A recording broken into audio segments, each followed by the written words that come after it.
Nganong ang atong Ginoo nagpakita gyud nga naghinay-hinay siyag saka sa langit kay aron ang mga apostoles muhangad sa langit.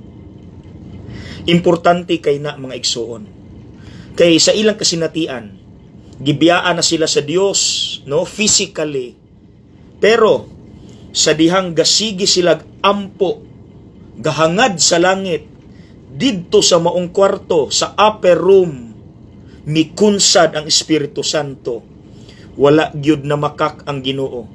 Gihatagyan gyud sila sa Espiritu Santo.